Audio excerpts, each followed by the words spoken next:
David Taylor just won his first national championship. He was getting ready to go wrestle Kyle Bacon next year, whatever.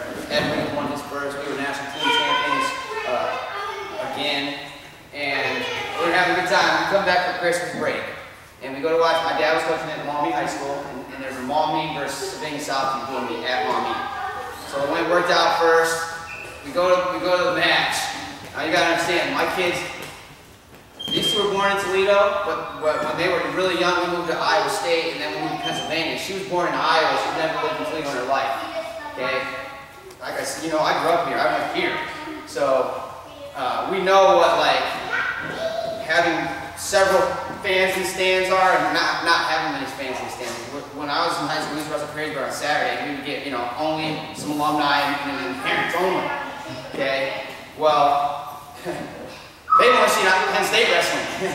So we came back to the Maumee versus Sabine South doing me, and the kids are like, Dad, where are the big TVs? Because we got big teletrons in the gym where we wrestle. They're like, when are they turning the lights off? I'm like, no, they're not gonna do that. They're like, hey, when is Ed and David wrestling? I'm like, oh, no, you're not going to see any of that. Is the Nittany Lion coming? I'm like, no. They're like, man, this ain't even wrestling. We're going upstairs to play. I'm like, okay, go on. Dude, they had no idea what wrestling really is like. You know what I mean? Because they've only seen Penn State wrestling, so they turn all the lights off in the gym. There's a spotlight right on the mat for all home duels. Sell out every time between 7,000 fans at every home duel meet. There's like 10 matches. We get 7,000 fans per duel meet. This year, we all got a chance to go to the pit match. It was in our basketball arena, Bryce Jordan Center. We set the record for attendance for a duel meet in NCAA history. 16,994 people came to this match. And it was freaking awesome. Like, you know, obviously, the wrestlers were really excited. We spanked pit all over the match. It was very fun. But they didn't have any idea that this is not what wrestling is like. This is a huge production, you know. Penn State wrestling, they have like opening video with all the guys doing their warm up and talking, like Ed and David and Kale, and then, you know, they've known Kale since they were little babies, so they, you know, they're not like, it's not weird for them. Like when people go around Kale at first, they're like a little nervous, they're like, oh, hey, Prince Anderson. They're like, no. Okay, they just yeah, every time they run up, Layla will run up and grab his leg and sit on his foot and make him walk around with her on his foot just because they don't really know any better.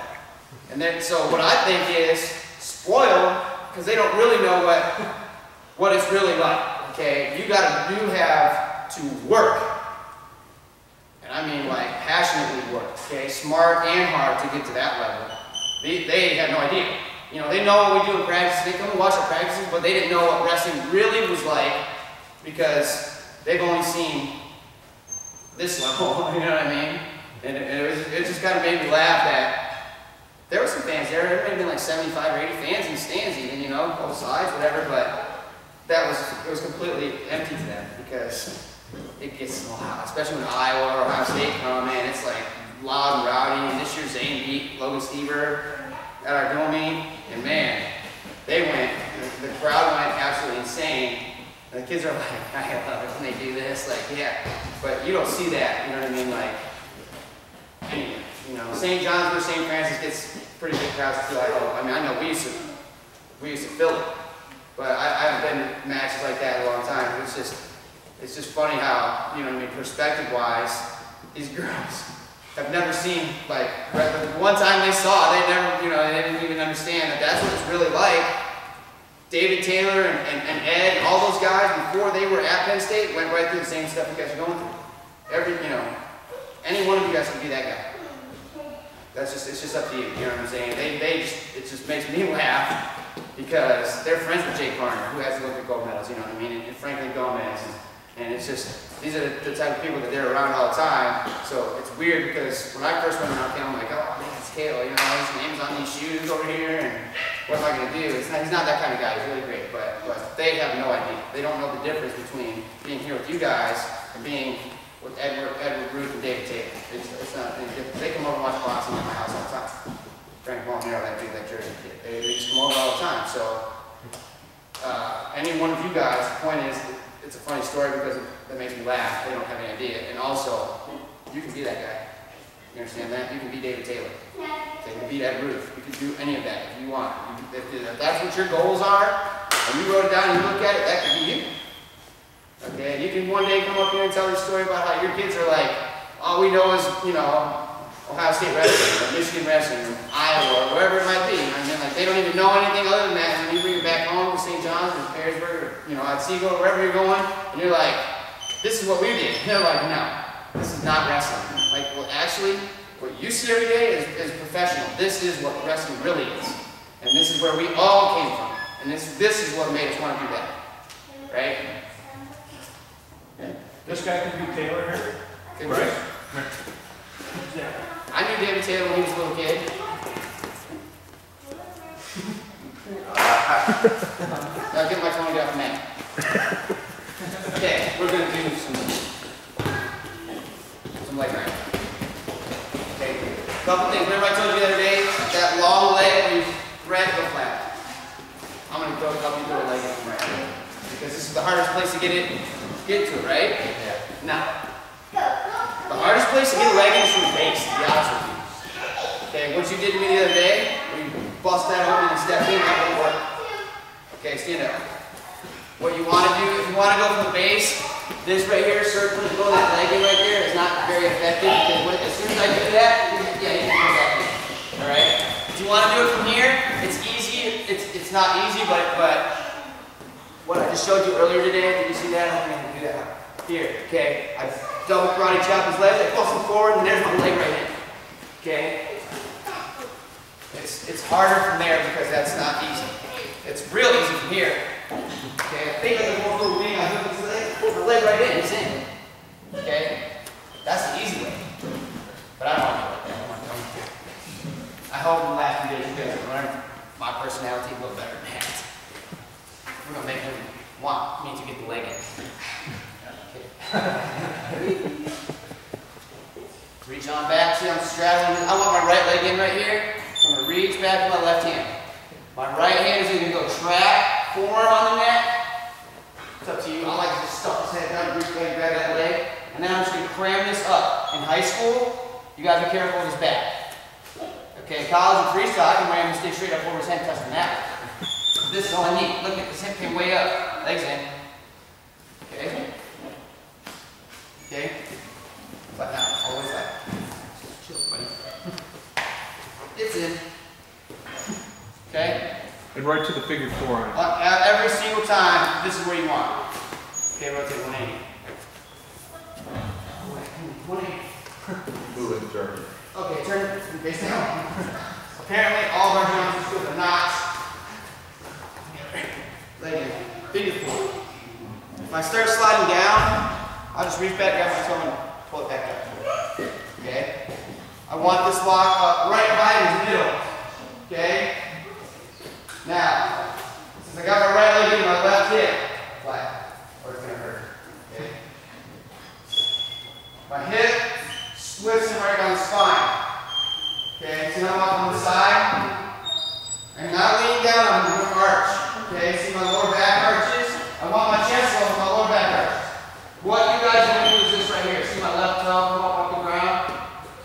That's not good. I want that down. I have to have like that. Okay?